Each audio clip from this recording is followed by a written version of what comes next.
So, Maria, did you enjoy your butter biscuit? Yes. You did. Okay, you're still half digesting that.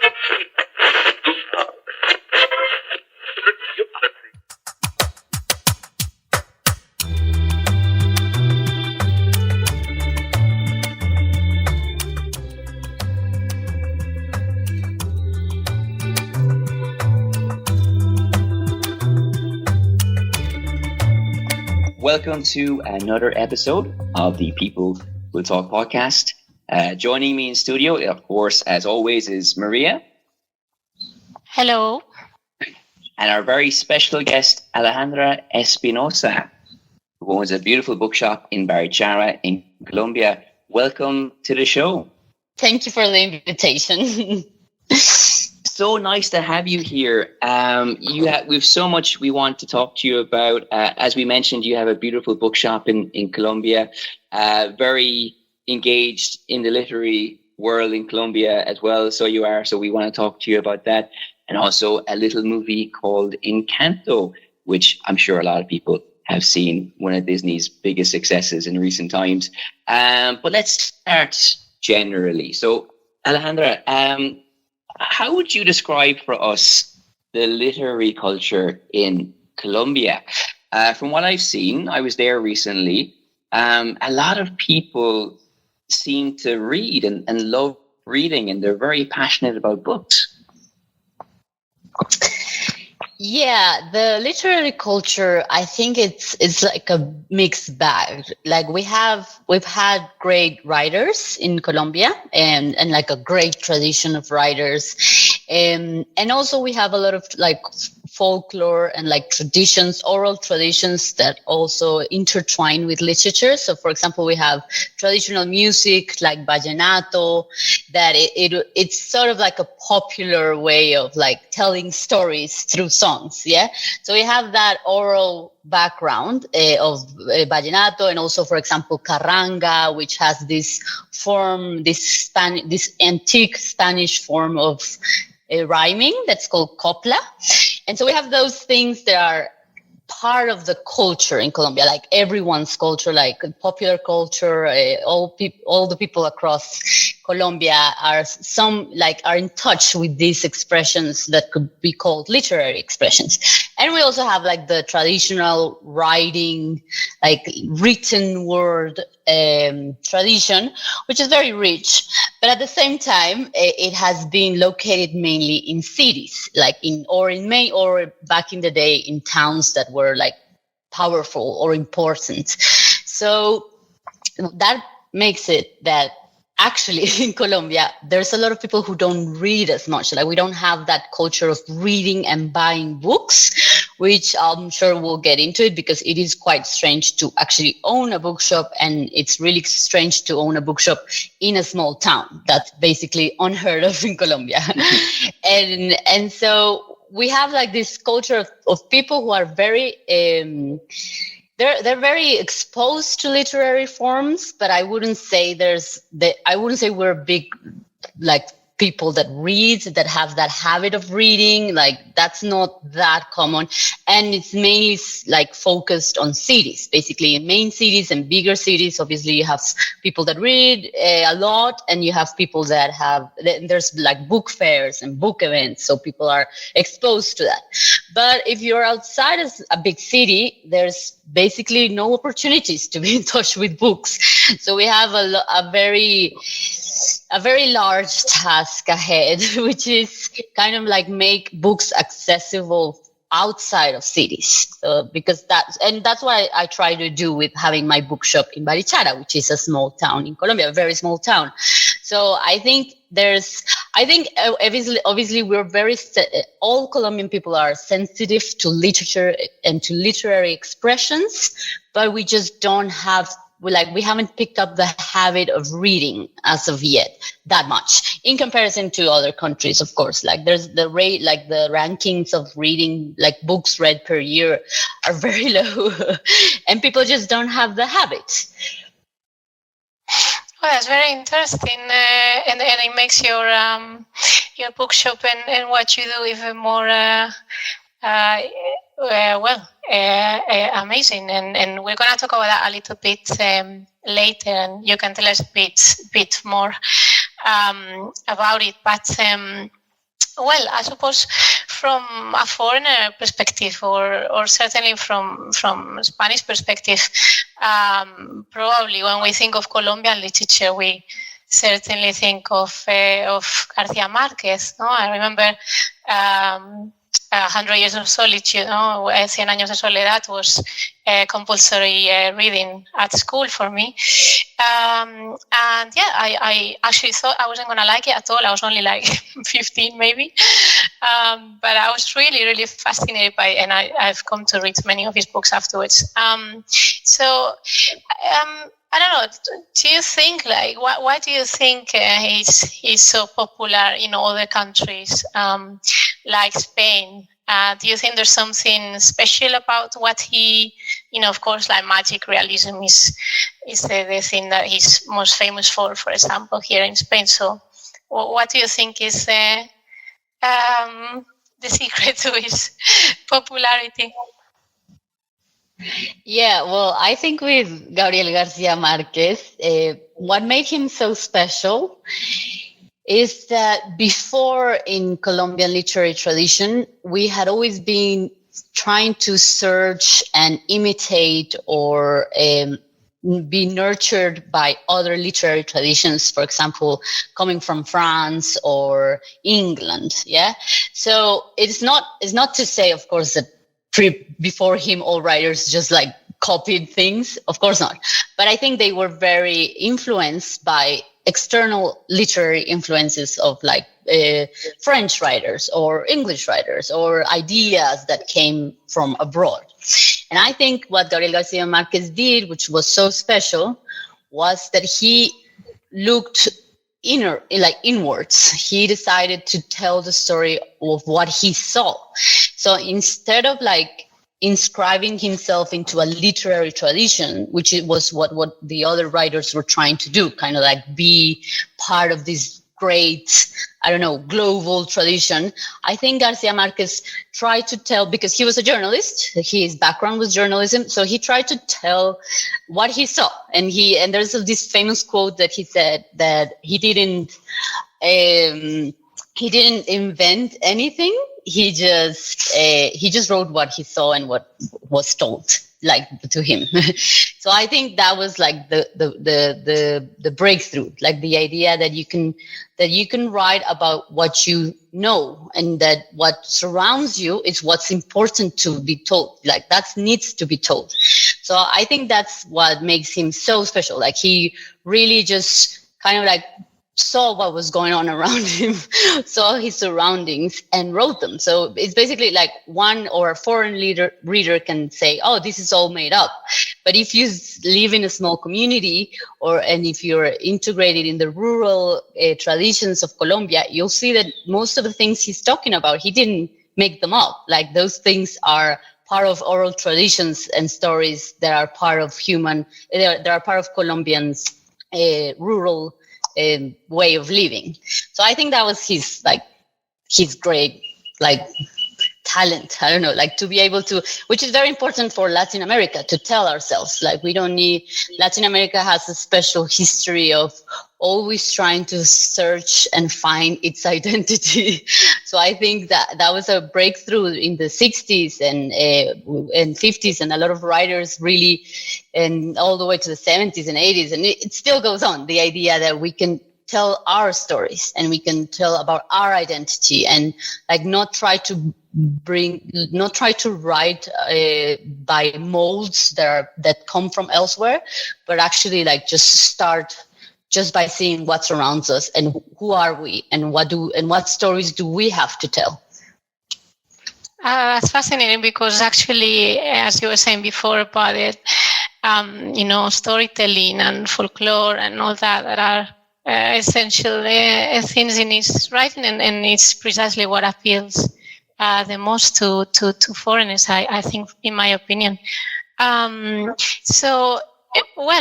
He's one of the writers that we know the most outside Colombia, but I imagine, the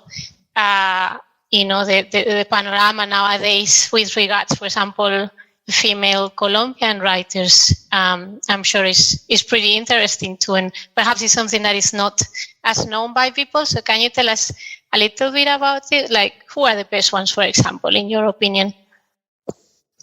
Yeah, that's a tricky question. There's a lot of women writing like really good and interesting things. I think right now in Latin America is really seeing this phenomena of great women writers that are finally having like the ability to be published and to be heard and seen. So I think a lot of women writers have opened the space in literature for writing, and Latin America right now I think is just like this hub of female writers that are very different, but they have like brilliant ideas. And I really enjoy what's going on like right now in the literary Latin American scene. And in regards to Colombia, I would recommend, right now we have like, there's two big names that are very like consecrated, like really like top writers. There are Piedad Bonet and Laura Restrepo. They're really like, I think they're internationally renowned. They're really good writers. I really like their style and their books. But also in like younger women, I really like the work of poets. There's a lot of poets in Colombia. I think Colombia is a place that has also had and has bred a lot of good poets. So there's these two poets one is called Maria Paz Guerrero. And she's really good. Like what she's doing with language is just making these very strange poems that like she's turning everyday words and images that you wouldn't think are poetic into poetry. So I think she's really like making something special and new right now. And also there's this other writer called Tania Ganitsky. She's a poet as well. She's also, I really like her work as well. There's another book that came out recently that's called Niña Pájaro Glaciar by Mariana Matija. And it's a beautiful kind of like essay, memoir, nonfiction. And it's this beautiful book about the relationship with nature. And it's written in a very like innocent way, in a way of like recovering this inner kind of like this inner child voice that we have, that this amazement for the world. And that book really, I thought it was really special. It was something out of the ordinary. So I really like her, Mariana Matija. And there's also a lot of like other great girls like Laura Acero, Laura Ortiz. They write short stories as well. Laura Acero has a novel about the countryside. Also, these two, Laura Acero and Laura Ortiz, have written books about like Colombian rurality, like the countryside. So they're very interesting to like, they really managed to like recreate this language and this whole vision of the countryside that is really, it's not easy to find in literature in such a way. So I really admire them. And of course and I really like also the work that the publishing houses are doing. So for example, Laguna Libros, which is this really independent publishing house that started like 10 years ago or something, they have really pushed the boundary and like rediscover and have like supported a lot of writers. And there's also like, right now we have like a very rich literature, like small independent publishing houses, and they're the ones who are really coming up with like the new voices of literature. Fascinating stuff. And you mentioned earlier in our conversation that your bookshop, it's not very common to have it in a village, and most of the literary events happen in the cities. So we spoke a little bit before we started recording how couples are going to your bookshop and taking photographs in wedding dresses. And so it seems to be quite a popular spot for a variety of reasons. But generally speaking, do you think that your bookshop has inspired something in the local community? They were hungry for books and maybe not even aware of it, but now that they have this resource, that they're really taking advantage of it and really enjoying the books that are on offer in your shop. Yeah, well, it's been quite a journey, especially because people, since, as I said, there's not that many bookshops. People actually don't, when I first opened the bookshop, Aljibe, it's called Aljibe Librería, people didn't know what a bookshop was. So, it's been really beautiful because that place has been the place where people first get in touch with books. Like that's their first contact with books. Like walking into the bookshop, they're like, "What is this?" They don't really know. Is this a library, like a biblioteca, like where you loan books? And it's like, no, books are for sale. And they're like, "Oh, okay, they're for sale. Wow, and how much is a book?" Like really, people don't know how much a book costs. So it has been quite the journey to try to illustrate what a bookshop is and what a bookshop does. And a bookshop, I consider bookshops and independent bookshops are also part of like integral part of a community. They must be like this focus for culture and for ideas and for getting together. So we hold a lot of like events and a lot of book clubs and things like that. And I think that's what a bookshop must give to a community. It must be like this place where we can meet each other and we can discuss about the ideas of humanity, which is what the literary tradition is. So it's been really like it's been really beautiful for people to see a bookshop for the first time. Also for people who live in Barichara that are not from Barichara originally, it's been quite like wonderful to have this. There is something from a city to have it accessible in Barichara. So we have a great community that supports us. There's a lot of writers here as well, a lot of poets, and they have really like made the bookshop their home. And I think in Santander, which is like the state you would say where the Barichara is located, in Santander, there's also a rich tradition of poets and writers and readers. So there's a lot of, I think the Santanderianos are really curious-minded people, and they're really interested about ideas. So they come in and they enjoy themselves, and they're certainly surprised, like to see the bookshop.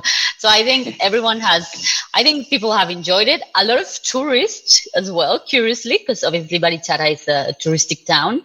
And tourists come in, which is quite strange because I didn't think tourists, since they come from cities, they come from places where we have bookshops. So I thought they wouldn't be like an intended target for the bookshop. But no, they are, because many tourists don't go to the bookshops in their home cities. So it's also their first time in a bookshop. So it's been quite the try to teach someone what a bookshop is, and also see people's faces when they light up and they're like, "Oh, this is a bookshop." And especially with children as well, like the children from the school that's like literally across the street. There's the public school of the town, and they come out of classes and they enter the bookshop and they see it, they read. Like I really like how people have integrated the idea that you can go in the bookshop and you can read and you can just be there and you don't have to do anything. You don't have to buy. You don't have to, like, the bookshop is also like a home for you. Yeah. Like a home for a few minutes. So that I think children, especially, I think adults are they're like shy.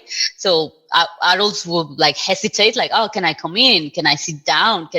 But children are more like, they're more laid back. So they just like enter and sit down and start reading. And you'll see a couple of children every day just sitting there, just reading. And I really like that. I really like that image. I really like the idea that people are going to grow up in this town having that bookshop. And who knows if their lives can change? Who knows if they'll become writers or artists or illustrators because they had that opportunity of being close to a bookshop. And I really like your answer because, as you say, it's not just a bookshop. It's like an atmosphere, a literary atmosphere. Yeah. And you have a cafe in your bookshop, which is really charming and really nice as well. And I know you mentioned you've had events and stuff, and you've organised the first book fair in Barichara as well, which I imagine was another journey as well. You know, one thing is setting up one of the first bookshops in Barichara, and then the second is setting up a whole book fair. So what was that journey like, and how much did you enjoy it? Yeah, exactly. It's a whole new journey. Yeah, so I started a festival to celebrate the anniversary of the bookshop. We started a festival that's called Échale mano al libro, which is untranslatable. I won't bother. It's kind of like this slang that has a double meaning, and it also has to do with like a local expression. So anyway, that book fair, it's not a book fair, it's a book festival. So we don't actually, like, we just invite writers and just like hold lectures and just like encounters and workshops. So we just have like this, we just have these guests that come to Barichara and like they share about their works. Actually, a lot of people that I just named in the literary current scene came to the festival, so that's why I have them like really fresh in my mind. So yeah, it's been quite wild. It is very different to have a bookshop than to organize this mass event. Obviously, it's a small event, but for me, it's still like a mass event. Like we had in this year's edition, we had 1,000 people as like the audience that came to the event. So that's pretty large, and but it has been such a beautiful experience because it really, especially with this year's edition that just passed in this past July, I think it was beautiful because it's a great way to come together. So I actually just called all my friends and everyone who lives in Barichara, everyone who's involved with culture. They are the ones who actually make the questions who hold the talks with the writers. So I think it's a beautiful opportunity to like gather a movement and just like unite, and then gather and just like be surrounded by literature and be working together towards literature and ideas and just being inspired by other people's creativity. So that has been really beautiful because it takes a lot of effort and a lot of people that work into the festival, but the people who work in the festival, they're friends. So it's like this really giant event that just like my friends and I organize. and it's beautiful because I think it's a great way to put at work these great minds that live in Barichara, and to also connect with the writers that are coming in. So we had, for example, local community leaders making the interviews for this year's event. We even had the priest, like the local priest, be one of the host of one of the conversations, because obviously this is a Catholic town, and so it is very important. The priest is a very important figure in the town's life. So to like gather this and connect these people around literature, I think it's such a beautiful thing, and it has really proven me that to organize a festival is also to like connect people and connect ideas. And I really like that. I really like that feeling. It is a tremendous amount of work, but I think it's worth it. That's fascinating that, all the community got involved, and, it seems a great way of bringing everybody together. But yeah, it is. Yeah, definitely. But you actually also sell books in English, don't you? So like, how popular are those? Yeah, so Barichara, again, it's a touristic town, and it has a lot of like tourists that come from like foreign tourists, especially in these past few years. It just keeps growing and growing. Tourism it's like ever expanding. So we definitely have a lot of visitors that come in and they want to read in at least, if not in their language, at least in English, which they can understand. So we got these books. It's not that easy to like get books in English in Colombia, but we managed to like have this bookshop in Barranquilla actually that imports the books. So we have a few it's a small selection. It's really small. Like I'm sometimes I get a bit like ashamed of like showing people like this is like just the section we have so far. It's really small, but it will be larger with time, and people really like it. Yeah, I think like travelers, they want to read as well. They're tired. Many people are, I don't know, they have been traveling, say, months or something. So they're always like happy to walk into a bookshop and feel like they can find a book that will accompany them for the rest of their journey, or at least for a while. So that has been pretty successful. It's just on our side, we just don't have that many books yet. So we're working on that.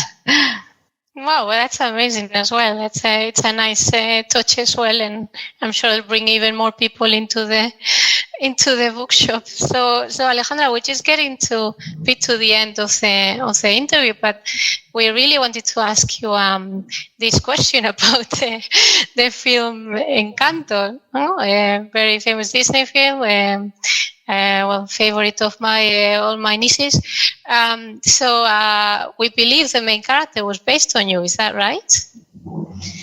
Well, sort of. So the real answer is that I work with Disney. I was a cultural consultant for the movie Encanto, and so I was in charge of working with the screenwriters and the directors to work on how to create this world and how to make it Colombian, and like the messages that the movie needed to have, and how was rural Colombia and things like that. So I really had the privilege of being involved in all the creation process from start to finish, basically. And in that process, I think and I also work with the animators as well, like going through little like movements that we have, like little gestures, like our facial expressions and things like that, for the animators to make these characters really like expressive. Because I think Colombians, we talk with our hands, we move our face a lot. So I wanted that to be part of the film. And in all of that process, I think little bits of me helped in the creation of the character of Mirabel. So it's not that it's not an exact the character is based in me. No, it's not like that. But it's rather like the creative process of these people, these amazing people that work in Disney. They gather a lot of influences to create these beautiful characters and to make them really like complete, I think. And I'm very grateful and honored to have been one of those influences that helped create the character of Mirabel, and as well as being an influence in a lot of other things that came to the final movie. It's amazing. It's been so wonderful listening to you speaking, because your passion for books really shines through. Your bookshop, as I mentioned, is so beautiful. I do have to apologize because you have less English books now, because when I was there, I did buy one of them. So you've less stock of English books because of me. And also with Encanto, you're, as a cultural interpreter, you really helped Disney make something that was really representative of your beautiful country as well. So it's tremendous work. So thank you so much for being here. We both really enjoyed it, I think. Thank you. Yeah, it was great. Thank you so much. No, thank you. It was lovely. Thank you. And congratulations on your podcast. I really like this literature podcast. I'm happy to be a part of it. And we'll put a link to your bookshop in our description as well. And other things about the book festival, so people can keep track of the wonderful stuff you're doing as well over there. Yeah, wonderful. Thank you.